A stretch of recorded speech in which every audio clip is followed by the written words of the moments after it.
Hey everyone, I've got some really exciting MMA news to share with you today. You won't believe what's been happening in the world of UFC. So, on a recent episode of Believe You Me, Michael Bisping and Paul Felder were having this fascinating discussion about Dustin Poirier's retirement plans. Now get this, Bisping dropped this interesting revelation about how someone suggested a potential fight with Paddy Pimblett, but Dustin, he shut that down immediately. He was absolutely adamant about one thing: he only wants to face legends in his final fight, not up-and-coming contenders. And you know what? Paul Felder completely backed Poirier on this. He was so passionate when he explained why a fight with Pimblett just wouldn't make sense. In his words, it just wouldn't be the right way to close out Poirier's incredible career. Felder really emphasized how DP deserves something special, a high-profile fight against someone who's already made their mark in the sport.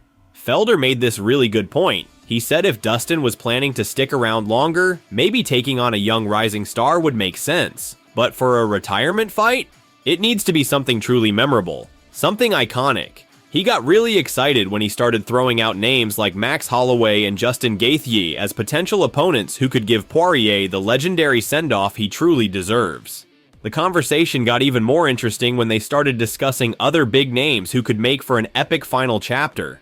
They talked about possibilities like Colby Covington and Nate Diaz, and you could hear the enthusiasm in their voices as they agreed that any of these matchups would be absolutely worthy of Poirier's last walk to the octagon.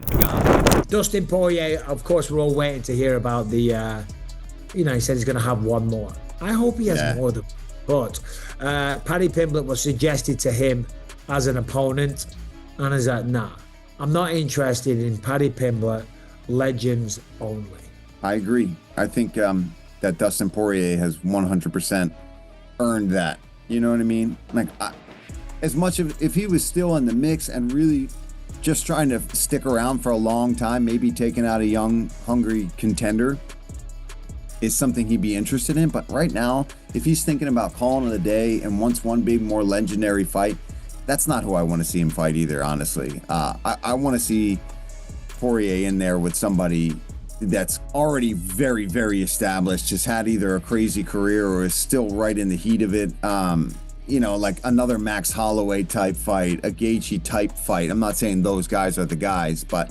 Now here's where things get really interesting. During a recent episode of Good Guy and Bad Guy, Daniel Cormier shared some serious concerns about Alex Pereira's preparation for his upcoming title defense against Magomed Ankalaev at UFC 313. DC was clearly worried, and honestly, he had good reason to be. He explained how he actually ran into Ankalaev at the UFC Performance Institute in Las Vegas, and man, the Russian contender looked absolutely locked in, totally focused on the challenge ahead. But here's the thing that really concerned DC. While Ankalaev's getting ready in Vegas, Pereira was spotted all the way in Australia having a great time at a Drake concert, and this is just 2 weeks before his championship fight. You could hear the concern in DC's voice as he talked about the challenges of dealing with time zone differences. He emphasized how difficult it is to adjust after traveling from Australia, even with weeks to prepare. Those precious days needed for readjustment. They could seriously impact Pereira's performance. But that's not even the most worrying part. DC pointed out something really crucial. Glover Teixeira, who's not just Pereira's mentor but also his key training partner, wasn't anywhere to be seen in Australia. You could tell DC was genuinely concerned about this because Glover's guidance is absolutely essential for Pereira, especially considering Ankalaev's wrestling-heavy style. DC really drove home the point that this is probably the toughest challenge of Pereira's title reign. His message was clear. Pereira needs to get back home and focus on his training if he wants any chance of defending his belt successfully. Now, but what is Pereira still doing in Australia, Chill?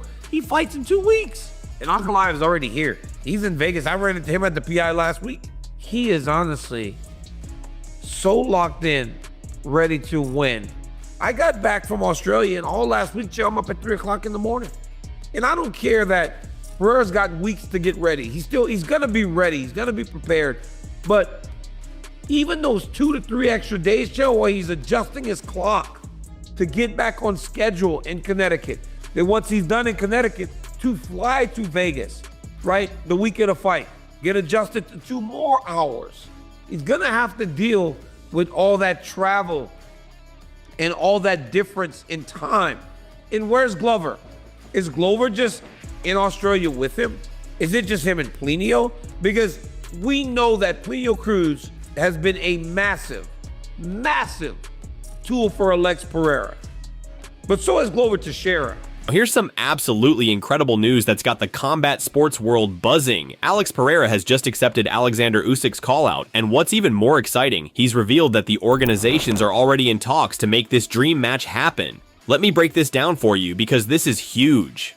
First, let's talk about what's immediately ahead for Pereira. He's set to headline UFC 313 at the T-Mobile Arena, defending his title against Magomed Ankalaev, who many consider the most dangerous challenger in the division. But it's what could happen after that has everyone talking. You see, Pereira's devastating striking and incredible power have always had fans wondering how he'd perform in a boxing ring. And when Oleksandr Usyk publicly expressed his desire to end his career with a boxing super fight against Pereira, things got really interesting. Now with Pereira confirming that both organizations are working together, we might actually see this incredible crossover become reality. Let me share with you exactly what Pereira said about this potential fight with Usyk. His words were crystal clear. I had already said that before, right? That I would really like to have a boxing match, and they asked me who it would be. I said, well, I am champion, right? So it would have to be a champion, and he is the champion. And now he gave an interview and said my name, so it is something that I want. He also wants. And the two organizations, right, they are working on it kind of together. So I think now it will...